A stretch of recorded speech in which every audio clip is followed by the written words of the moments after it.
So wired by experience. Yeah. Today, I got permission from a client to share this really important revelation she had in therapy just last week. I'm going to change all the identifying information to protect her confidentiality. But I think the message from our work was really an important one to share. So I give you a little background. She has a history of sexual abuse as a child, and has been working really hard to understand herself, because she carries a whole lot of shame. And what we do a lot of work around is obviously how some of the trauma that we know gets stored in the body shows up in her life today. Anyway, so back to this situation. Has a lot of roles, right? Mother, wife, friend, daughter, and kind of talked about what sounded like a really normal mother moment where she was like saying, oh my God, sometimes I just want to run away. Absolutely. Like parenting just feels like, I feel like I'm trapped and like, I just want to run away. And I feel so much shame because I love my kids. Right. And I'm so happy I'm a mom. I want to be a mom. And she goes, I'm just so afraid that I'm just a really bad caregiver. Right after she told me, right, that she had just helped out someone in her life take care of something that they really needed because they had a newborn baby. And so she offered to help and was so happy to do it. And I said, wait a minute, that doesn't make sense. You caregive in so many different ways. So in trying to unpack this, 2 words became super important.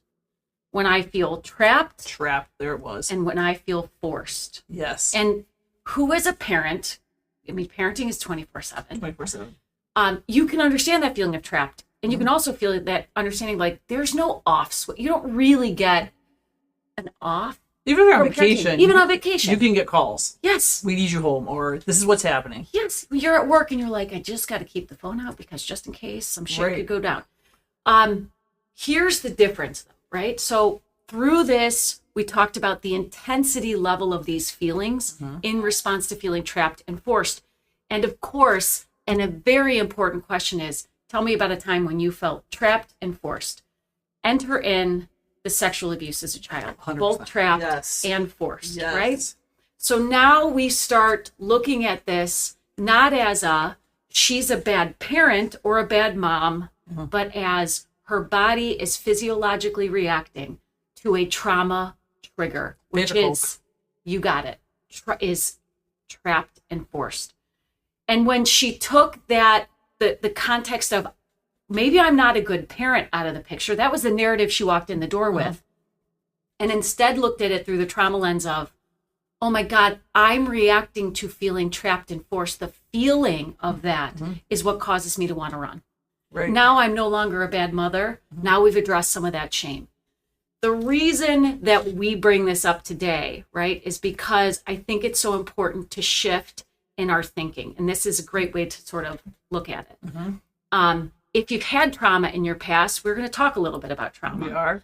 And we're going to talk about how to learn a little bit more about the body states, and also how it might show up in your life and what maybe therapy around that looks like. Welcome to Fit Mind Chats. Get comfortable, join us in our virtual office, and get ready to gain insight into motivation that drives behaviors you don't understand. I'm Abby Smedia and Sarah Delavella. We are co-owners of Fit Mind Cleveland, a mental health private practice in Cleveland, Ohio. We have grounded therapists that are approachable and meet you where you are in life, a place where you see your strength and grow your greatness. All right, so I'm Sarah Delavella.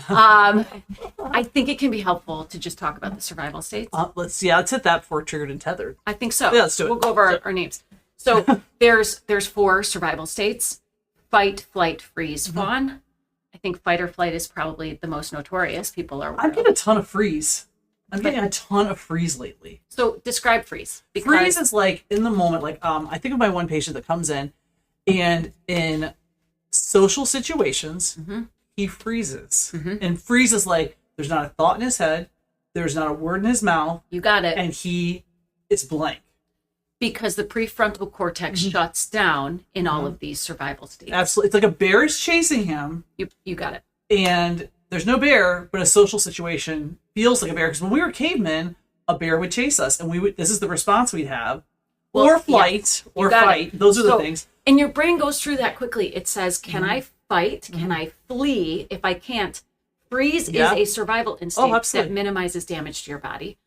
Fawn is somewhat, I think that's kind of a newer concept, which is more of a, let's talk about the kid that's like the goofball that always makes their parents laugh. They manage the environment around them by fawning over people. Yes. Oh, can I get you this? Oh, you look so lovely. What do you need? I cleaned the bathroom for you today. It is the fawn response. And that's missed a lot because this can be very much. This can be perceived as personable. Yep. Oh, heck fun, yeah. The class clown. The class clown. The kid you want to be around. The hilarious. Yeah. Yeah, sure. And you might not realize that that's an adaptation. It's a survival instinct because they can feel that their psychological safety, which is at the heart of trauma, is it's about feeling unsafe.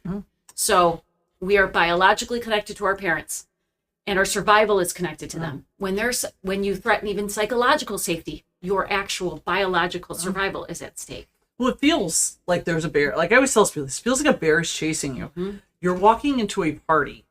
There is no threat around, but it feels like there is a bear, and your brain doesn't differentiate between that. No. And it, boom, there you are. The traumatized brain sees threat where there isn't. It can see danger where there isn't. Yes. It's perceived threat. You're right. Yeah. It's the same exact thing across the board, and it can be something that I feel like I don't understand. Yes. There's nothing happening right now. Your brain is telling you, the person that's got the trauma in there, yes, there is.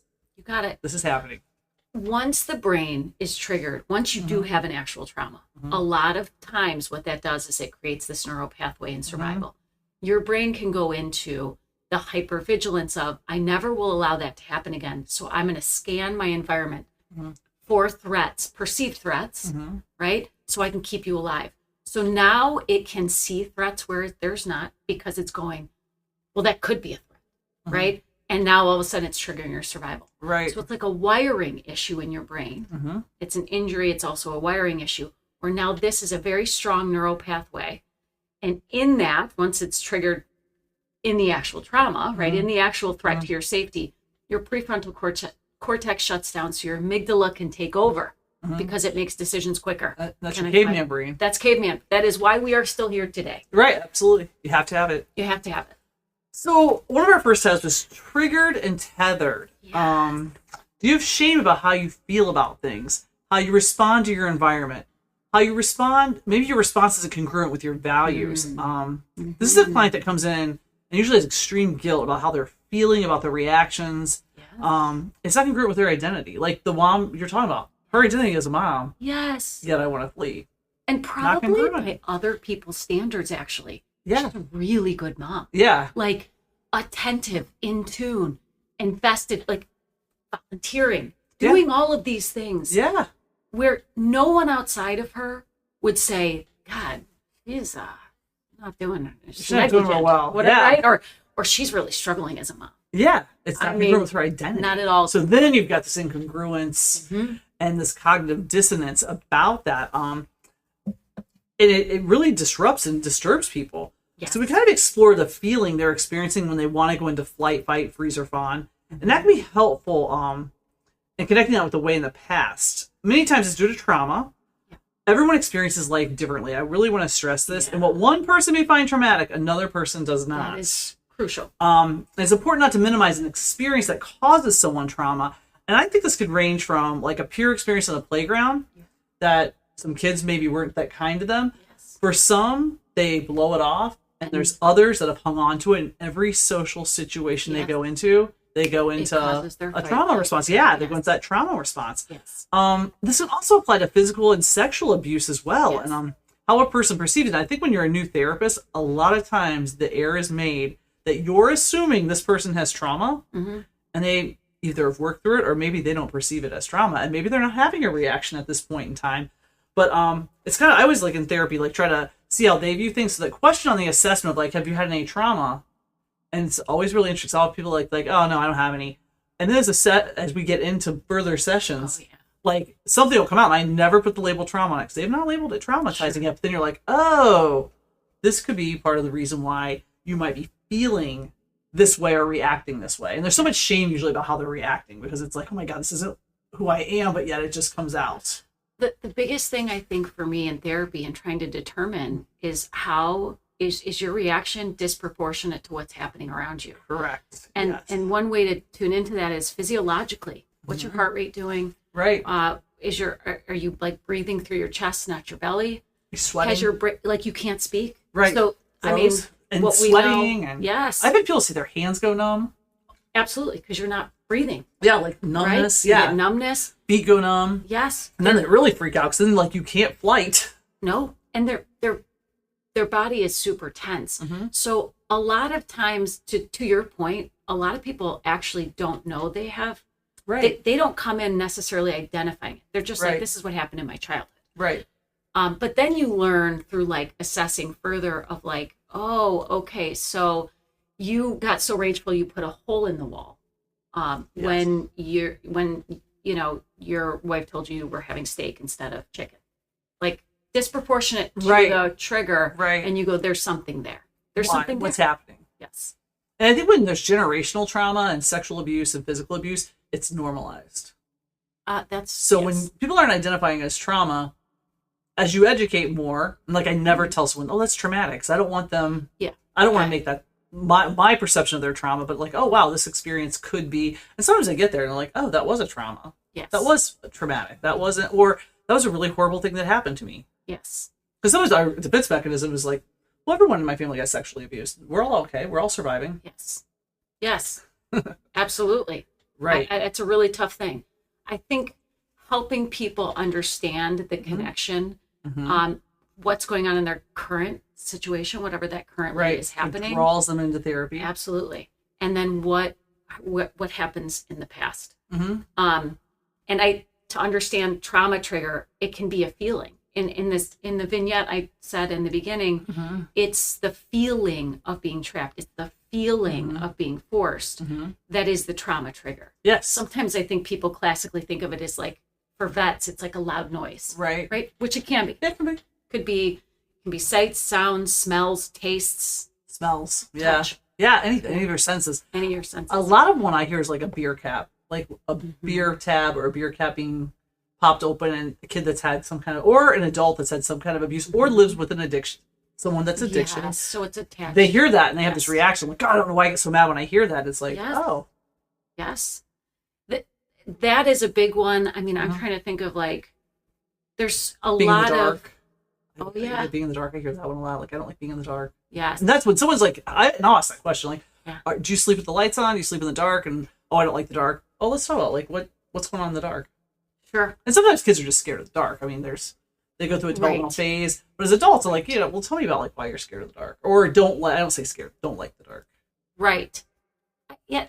I always think like, for me, it's helpful for me to know Mhm. what it is that like your body is doing at the Yeah. time, Somatic symptoms. the somatic experience, because that is, from what we understand about what happens in the brain, Right. you're Your re-experiencing. body notices it before your brain. Your body knows it. But that's the hardest thing I think people come in with, that they don't recognize. Amen. What is your body? I don't know, nothing. No, it does something. Like with kids, I drill this like all the time. Like, when you have this feeling, right when you get angry, what do you feel? Like Yes. tightness? Do you turn red? Do you get hot? Yes. Like, because I mean, when you learn what your body does it stiffen? Can you not speak? Yep. Are you like looking at ways to? Are you scanning to see how you're gonna get out of the situation? Yep. Those are all like somatic symptoms. Are you sweating? Is your heart racing? Yes. Are you? I don't know. There's so many. Are your hands cold? Are your feet cold? Because that's the sign of like, oh, something's bad. Why am I? One of the therapists I used to work with told me this. I use it all the time. Like, as soon as you start feeling that, stop and be like, wow, my body's really reacting to something right Amen. now. What is it? What is it? People with trauma, Mhm. specifically, they dissociate often. Yeah. So Absolutely, yeah. they have, and that's like a lack of connection between your brain and your body. Mhm. Again, dissociation at the time of the trauma was very helpful because you do Survival. not, it's a survival Yeah. mechanism. It's like, I'm too overwhelmed, so I'm going to shut down. Right. Which means there's a lot of times there's memory issues around those traumas. So that kind of explains that. But they're with that shutdown of the brain. Oh, dissociation. It helps them survive it, Yeah. right? So, and then later in life, a lot of people will say, I don't know how I feel. They are so disconnected from their feelings and from their body that I've had people say, I don't even know when I'm hungry until I'm hangry. Right. Like so hungry that I'm like starving and I'm like putting tons of food in my body. Yeah. I had a woman who had sexual abuse history that didn't like putting lotion on her body. She noticed that she had to do that because she was having dry skin. She realized to herself, she's never really like touched herself. Oh, yeah. She's like avoided touching herself for like 20 years. But it was so normal for her to do that. That she was like, she was so dissociated, didn't even want to touch her body. And when she started to do it, she was like, well, that's weird. She had this realization, like, I actually don't like touch.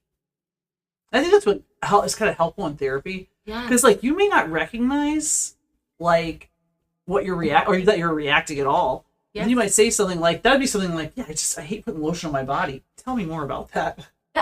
And I would never. Interesting, yeah. That's the craziest part about that was like I would never have asked a question. Like you're not it going literally came up out of nowhere. Well, she was doing trauma work, so it's not out of nowhere. But she made this comment because we talk about what's your relationship like with your body. Mm-hmm. How deeply in your body are you, right? And she was like, I don't even look at myself in the mirror. Yeah, which led to, oh, by the way, I put on lotion and it felt weird. You never ask that, but they'll say, like, what? Tell me more. Yes. That's interesting. Like, what is that about? The disconnection. Yeah, it's like the dark thing. We don't ever think anyone doesn't want to be in the dark or someone doesn't want to be, I think people don't like to be touched, but like to put lotion on your body. Yes. All those things. And like, that's how it kind of comes up in therapy. It's like a lot of times people have no awareness. None. That, oh, wow, that's why? And that it's connected to something like that. A lot of people are like, it's in the past. Why do we have to deal with it? I mean, how many times have you heard that? I've heard that a ton. Past is the past. Past is the past. Let's leave it there.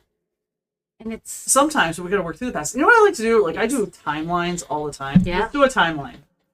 It's met with lots of resistance, but, like, kids always will do a timeline pretty willingly, but my adults are like, oh, but, like, let's walk through every, phase, and then we'll come back to it. So then you'll start remembering certain things and putting them in here, putting them in there. And that's when you start hearing stuff that you're like, that's not the norm.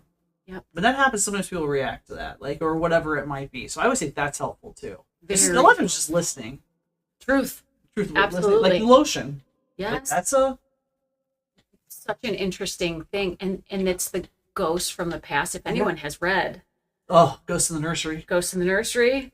And the body keeps a score. Oh, favorite quote. He's so good. You kind of understand that, like, it isn't in the past. No. Actually, it's completely stored in your brain. Anything that happens to your body gets stored in your brain. Anything that is stored in your brain is felt in the body. It's absolutely. We see it in yoga a lot. 'Cause our hips hold the trauma. So people have really tight hips. Just because you have tight hips doesn't mean you have trauma. Right. I'm a runner and I have really tight hips. But like, like people will cry in yoga out of nowhere and I don't know why I'm crying. It's like, you just release something. You may not. It sounds flaky and hokey, but no, something in your body released. This is really, really good. Like every yoga class should have a couple hip openers because that helps release. Your big, large muscle groups also hold stress and trauma and tension. Just releasing those, it lets the body release it. And maybe your body releases before it even comes to the forefront of your head. Yes. Your body, like the body just stores so much stuff. And the body's like, it has a lot of stuff going on in it. So I feel like doing the somatic exercise, whether it be yoga or stretching. Huge. Anything you could do, releasing. Yes. And people in yoga too, like we always ask, like, hey, I'm going to be going around doing hands-on assist. Please raise your hand if you don't want touch, because you never know what someone's been through. And in yoga, we're all in your business. Like pushing down on your back. Yes. I might sit on you. I don't know. And that can be really traumatizing for someone or triggering. Yeah. Yes, to someone. That's where our next title, Ghosts in the Room. We all bring our baggage with us, regardless of whether it's trauma or not. In every moment that we're in, we have our own baggage that we're seeing. It's sort of a lens that we get to see the world through. That includes how we see ourselves. It includes how we see other people. It includes how we see the world at large, or if you believe in a higher power. It affects everything. And I think as a therapist, I know for me, you start really realizing, oh my gosh, A, there really is no normal, right? And B, like everyone does see the world differently, and it is worth like trying to understand where they are coming from. Right. And the more someone understands where they're coming from, the more they heal from where they came from. I can figure out, how do I not react? But you're not liking how you're reacting to things. Amen. That awareness, it's really like, I mean, it's not magic. It's just like, once you have this awareness, like once she has that awareness, the mom, Yes, she's probably like, oh, I'm not as reactive anymore. I'm not reacting like I usually do because well, it set a pathway forward. She had worked on touch, being like she recoiled from touch for a long time. So most sexual abuse survivors do. There's a name for it, which I can't remember. Needless to say, part of her therapy was, I am safe. I am safe. I am safe. Touch is good. I feel safe with my husband. This is a safe touch. Like it was over and over and over again. But the way forward for this is, I'm not forced into parenting. I chose parenting. I love parenting. I can leave whenever I want to. I can get in the car. And this is for all of us parents. Sometimes don't you just need like, I'm going to take a break. Yeah. If you're feeling emotionally dysregulated, you're like, I can always go. It takes that I am forced into a different narrative so that your body's not responding, right? You're physiologically. Right. So her process is trying now to look at things a bit differently and also to regulate her nervous system when it does happen and realize what's it coming from. I'm not being chased by, it's almost like I'm not being chased by a bear. Yes. You could even say that. I'm not. Yeah, I tell people to say that all the time. I'm like, yes, I'm not being chased by a bear. I am simply walking into a group of people I do not know. Yes. There's exits.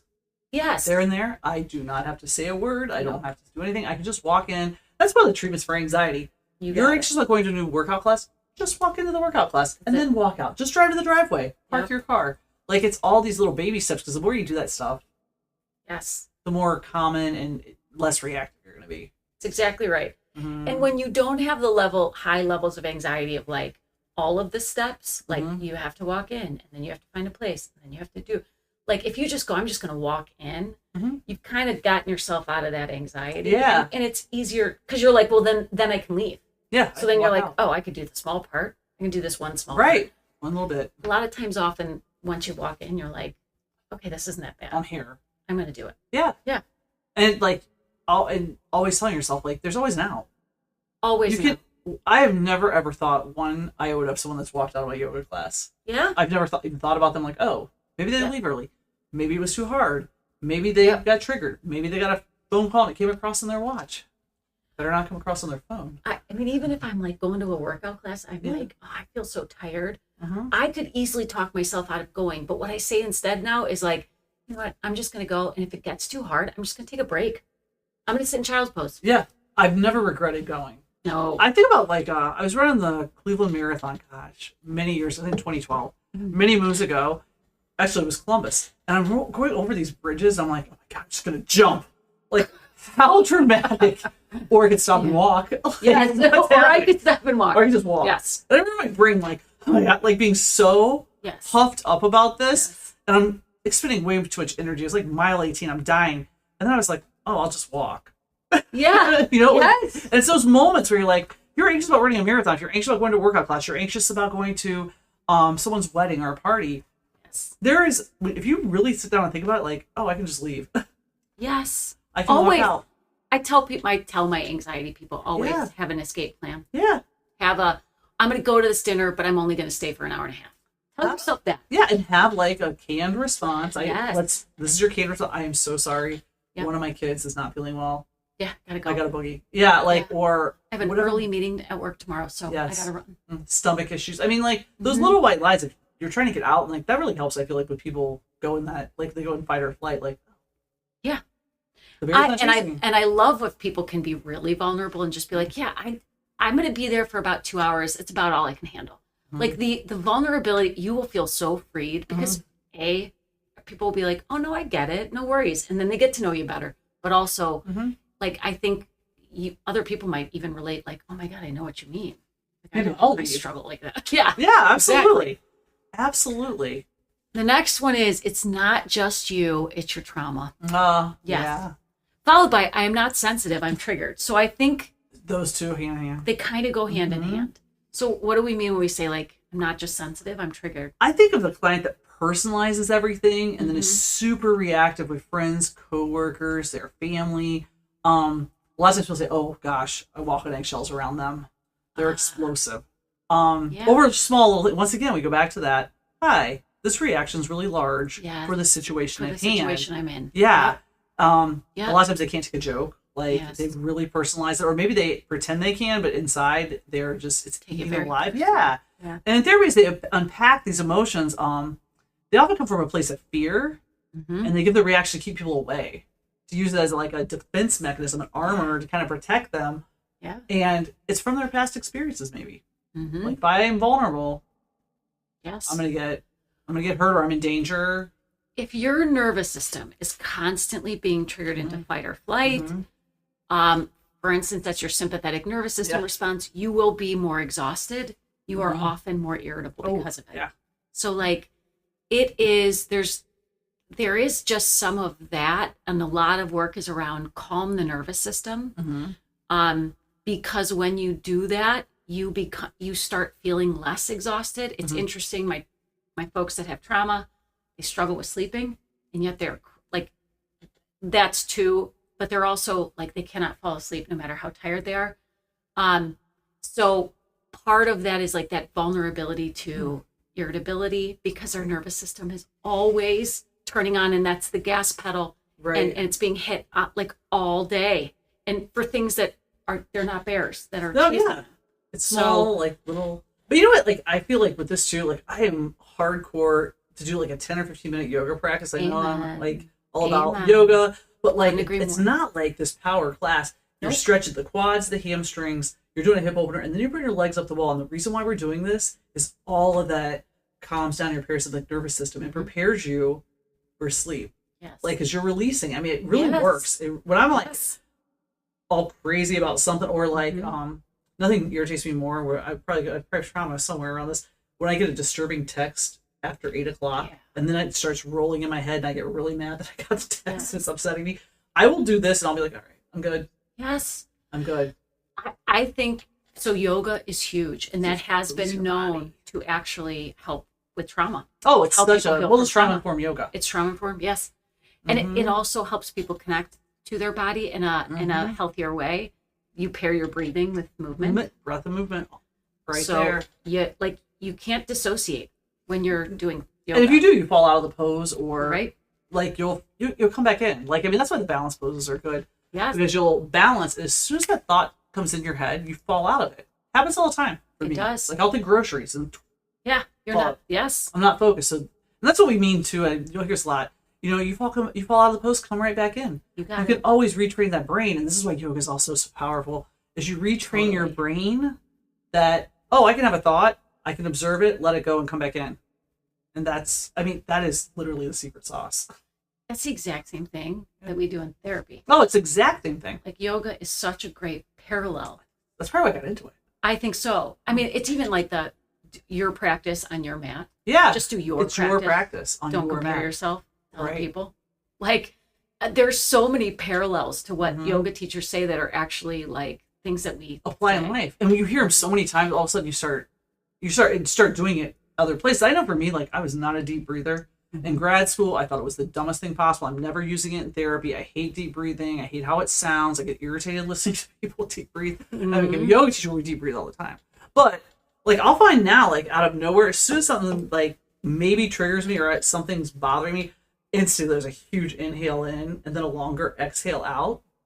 And a lot of times you can't hear the exhale. If I'm at home, I'll sigh it out. Like, and that sighing it out also, guys, is another way to release like tension and stuff. A big inhale in, just this long like, and it's longer exhalation triggers your parasympathetic nervous system. Like, the science is undeniable. It is. Can't sleep in the middle of the night?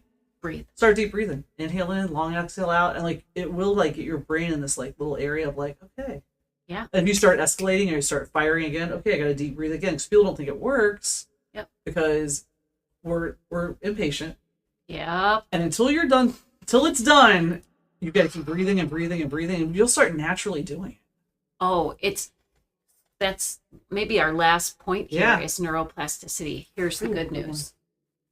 Neurons that fire together wire together. The more you practice triggering calm Yeah. in your parasympathetic nervous system. The more you practice paying attention to your body and then doing some deep breathing to calm it, you are now firing and wiring neural pathways together. And that is when we start to see people be able to, again, they're not so in that fight or flight or freeze all the time. Right. Because now they're starting to get, there's a new neural pathway in town. There is. And I swear it works because I now catch myself, don't even think about it. Yeah. Just deep breathe. Like, Yes. I have a 17 that just turned 18 living with me in my house. But like, they can trigger like emotions like you never believe. And it's almost like as soon as I see him, I take a big inhale in, long exhale out, and I'm like, okay, whatever you throw at me, I might have to deep breathe for 10 or 15 minutes, but I'm going to be non-reactive. Yes. Because being reactive is not going to work. Nope, I agree. Okay, guys, thanks for tuning in to today's episode of Fit Mind Chats. We'll see you next Monday for another session. If you have questions or a topic that you want us to cover, follow us on Facebook at Fit Mind Cleveland and message us. If you'd like to seek out therapy services, go to our website, fitmindcleveland.com, and contact us. If you would please leave us a rating, review, and share our podcast with family, friends, enemies, or anyone that needs it. We want to bring mental health access to all people that can benefit. Have a good week.